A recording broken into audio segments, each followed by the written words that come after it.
Nasa loob lang ng compound at bantay sarado ng mga miyembro ang puganting si Apollo Quiboloy.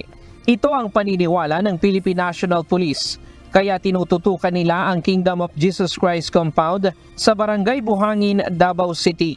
Batay umano sa ilang tipster, nagtatago lang si Quiboloy at ang 4 pa nitong co-accused sa compound, kahit pa noong June 10 nang maghain ng arrest warrant ang mga pulis. Ayon kay Police Regional Office Region 11 Director, Police Brigadier General Nicolas Torre III, may lawak na 30 hektarya ang compound at mayroon itong higit 40 istruktura sa loob. May hangar din para sa 4 na helicopter at 2 private plane na ang taxiway konektado umano sa katabing airport. Well, mayroong way kung way lang ang pinag-uusapan kasi nandun ang hangar niya. Ang hangar niya may private taxiway yon papunta sa Davao International Airport. Bagamat isinuko na umano ng Apollo Air sa Civil Aviation Authority of the Philippines ang kanilang lisensya para sa air assets, hindi pa rin umano maisasangtabi ang posibilidad na tumakas si Quiboloy.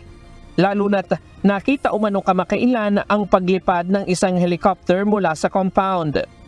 Pero what will prevent them from actually just ignoring all the rules and just like what they're doing right now and make it fly? Kasi 2 weeks ago nakita namin na isang helicopter lumabas lumipad Although nang in-alert namin ng airport authorities, binaba naman nila kaagad at ang sinabi nila ay pinapower up lang ang helicopter. Pero lumipad ang helicopter.